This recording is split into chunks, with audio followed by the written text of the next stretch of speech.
આપણે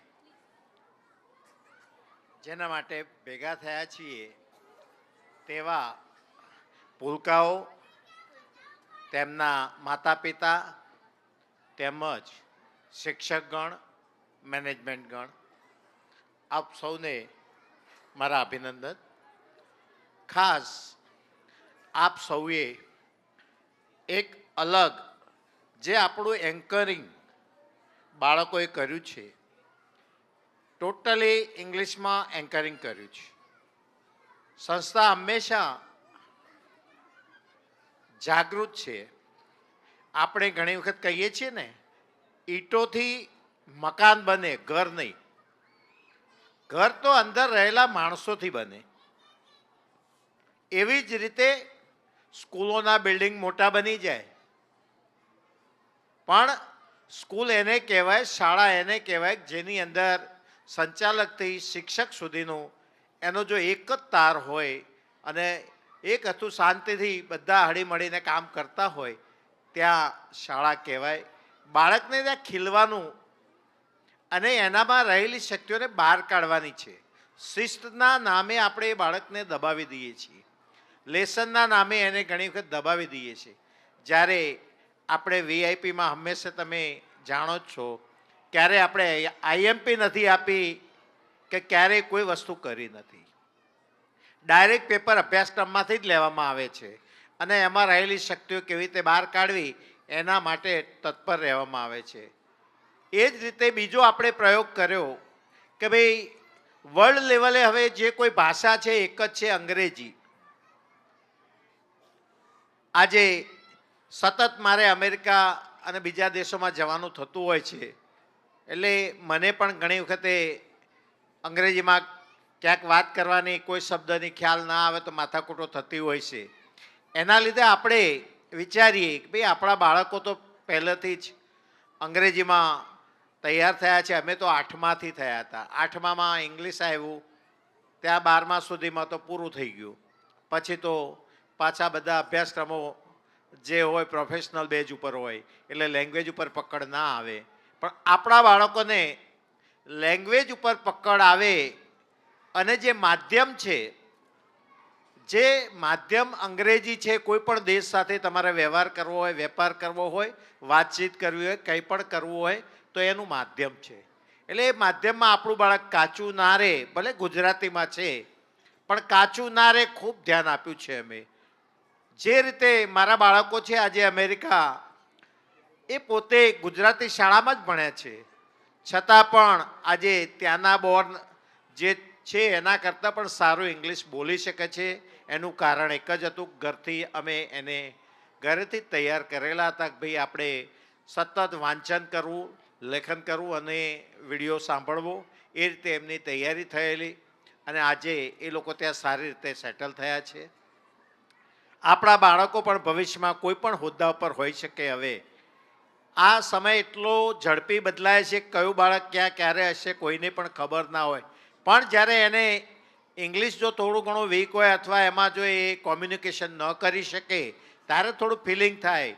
પણ આપણે એ પણ દૂર કરવાનો પ્રયત્ન કર્યો છે અને ઘણા બાળકો સારી રીતે 6 મહિનામાં પણ સારું કોમ્યુનિકેશન કરી શકે છે. આ આપણે કન્ટિન્યુ કરશું તો 2-3 વર્ષમાં મોટા ભાગના બાળકો ભલે ગુજરાતી માધ્યમમાં ભણે, આપણી માતૃભાષામાં ભણે, એ જ મહત્ત્વનું છે. પણ એને સ્પોકન ઇંગ્લિશ છે એટલે એ તો આવડવાનું જ છે, એમાં કોઈ ચિંતા કરવાની જરૂર નથી. વિચાર આવે તો ઇંગ્લિશમાં ન આવે, વિચાર આવે તો ગુજરાતીમાં જ આવે, પોતાની માતૃભાષામાં જ આવે. અને વિચારને જો પકડતા આવડે અને આગળ વધી શકાય વિચારોને વેગ આપીને, એ જરૂરી છે. તો ભાષા તો એક માધ્યમ છે ઇંગ્લિશની, એટલે આપણે એનો પણ તમને કંઈ ન રહે રંજ, એ માટે આપણે લેન્ડમને સારી રીતે ક્રિએટિવ કર્યા છે અને આપના બાળકોને અમે ખૂબ સરસ રીતે આપવા પ્રયત્ન કર્યો છે. બીજી બાજુ અમે અર્લી બર્ડ માટે પ્રયત્ન કર્યો, પણ એમાં થોડી હજુ અમે ક્યાંક કાચા પડ્યા છીએ અથવા ક્યાંક હજુ જોઈએ એટલો પહેલું વર્ષ હતું એટલે સહકાર ઓછો થયો. એમાં પણ અમે જે પુસ્તક આપ્યું છે, જેટલા જોડાયા છે, એ બાળકોને બેઝિક નોલેજ ડીપમાં જઈ શકે કોઈ પણ વિષયનું જેથી કરી ભવિષ્યમાં હવે એન્ટ્રન્સ એક્ઝામો જે આપવાની આવે છે, કોઈ પણ જગ્યાએ હવે જશો તો એન્ટ્રન્સ એક્ઝામો આવે છે, તો એની અંદર પણ એ બાળક એનું પરફોર્મન્સ સારી રીતે બતાવી શકે. ભવિષ્યમાં એને કોઈ અલગથી જુદી તૈયારીઓ કરવા માટે ટાઈમ ઝાઝો લેવો ન પડે. ગ્રેજ્યુએશન પછી તરત એક જ વર્ષમાં એ એપિયર થઈ અને પોતાના જે મુકામે પહોંચી શકે હેતુથી આપણે એ પણ 9મા સુધી નાખેલું છે. એટલે સંસ્થા હંમેશા જાગૃત છે અને સતત આપના બાળકો માટે વિચારે છે. અને એક વાત ચોક્કસ તમને અહીંથી ખાતરી આપું છું કે આપના બાળકની જે રહેલી શક્તિઓ છે એમાં સારી રીતે બહાર કાઢવાનું કામ અમે સારી રીતે કરીએ છીએ. પુસ્તકનું જ્ઞાન નથી એ ચોક્કસ યાદ રાખજો. અને ખરેખર ઘણા બધા એવું હોય કે ભાઈ મોટી સંસ્થા છે, મોટું બિલ્ડિંગ છે, પણ તમે એ વિચાર કર્યો છે ક્યારે કે બાળકને પહેલું શું જોઈએ? હવા, પાણી, ખોરાક. તો હવા ક્યાં મળશે? એટલા મોટા જે ક્લાસ સામ સામે હોય તો 50 બાળકના ક્લાસમાંથી હવા આવે તો બીજા 50ના ક્લાસમાં જવાની હોય તો એમાં ઓક્સિજનની માત્રા કેટલી ઘટે? એર ઇન્ડેક્સ કેટલું એ જાય? જ્યારે આપણું બિલ્ડિંગ પણ તમે જોયું છે ખુલ્લું એટલું, આજુબાજુમાં કોઈ ફ્લેટ કે કોઈ એવી કોઈ વસ્તુ નથી કે જેના કારણે બાળકને ઓક્સિજનની માત્રામાં ઘટાડો હોય. ઝાડ પણ એટલા છે, આપણું હર્યુભર્યું મકાન પણ એટલું સારું છે. એટલે બાળકો માટે બધી રીતે આપણે વિચારીને જ કામ કરીએ છીએ. સ્ટાફ પણ તમે જુઓ ઘણી જગ્યાએ બદલાતો હોય, આપણે ત્યાં સ્ટાફ પણ બદલતા નથી. અને સ્ટાફને પણ હું મારા પરિવારની જેમ જ સાચવું છું. એમના પ્રશ્નો હોય તો મારા પ્રશ્નો તરીકે લઉં છું, જેથી કરી એ ફ્રીથી કામ કરી શકે. એટલે આ રીતે આપણો પરિવાર, આપ સૌ પણ અમારા પરિવારમાં જ છો. અને આપને સૌને મારી એક વિનંતી છે કે હંમેશા મેનેજમેન્ટ બાળકોનું વિચારતું હોય છે. તો આપ સૌએ એમાં પહેલાં ક્યાંય પ્રશ્ન હોય તો રૂબરૂ વનિતાબેનને મળવું, ખુલાસો કરવો. છતાંય ક્યાંય તમને સેટિસ્ફેક્શન ન લાગે તો કદાચ મારો ટાઈમ લેશો તો હું પણ ક્યારેક ત્યાં સવારે 10 થી 11, 12, 1 વાગ્યા સુધી બેઠો હોઉં છું. તો ક્યારેક હું પણ તમને મળીશ અને આપના બાળકને કદાચ ધારો કોઈ પ્રશ્ન હશે એના વિશે ચર્ચા કરવાની હશે તો પણ બેસીશું.